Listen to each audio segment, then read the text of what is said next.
জুলাই গণহত্যার দায়ে মানবতাবিরোধী অপরাধের মামলায় একটি অভিযোগে আমৃত্যু কারাদণ্ড পাওয়া সাবেক প্রধানমন্ত্রী শেখ হাসিনা ও আসাদুজ্জামান খান কামালের মৃত্যুদণ্ড চেয়ে আপিল করেছে প্রসিকিউশন। সোমবার আপিল বিভাগের সংশ্লিষ্ট শাখায় এই আবেদন করা হয়।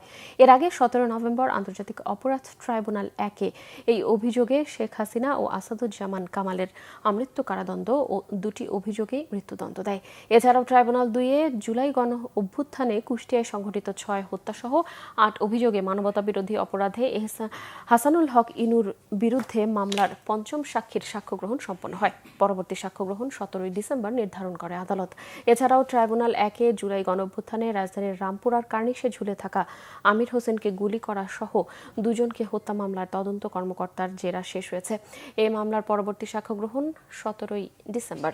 এদিকে কুষ্টিয়ায় 6 জনকে হত্যা মামলায় মাহবুবুল আলম হানিফ সহ 4 আসামির বিরুদ্ধে পরবর্তী সাক্ষ্য গ্রহণ 23 ডিসেম্বর নির্ধারণ করেছে ট্রাইব্যুনাল। এই দুই আসামির বিরুদ্ধে আমৃত্যু কারাদণ্ডের আদেশ প্রদান করেছিলেন, আর বাকি দুটি অভিযোগ একত্রিত করে ট্রাইব্যুনাল তাদের বিরুদ্ধে মৃত্যুদণ্ডের রায় প্রদান করেছিলেন। প্রসিকিউশনের পক্ষ থেকে সাবেক প্রধানমন্ত্রী শেখ হাসিনা এবং আসাদুজ্জামান খান কামালের বিরুদ্ধে প্রদত্ত সেই আমৃত্যু কারাদণ্ডকে মৃত্যুদণ্ডে পরিণত করার জন্য আপিল বিভাগে অর্থাৎ সুপ্রিম কোর্টের আপিল বিভাগে একটি আপিল দায়ের করা হয়েছে।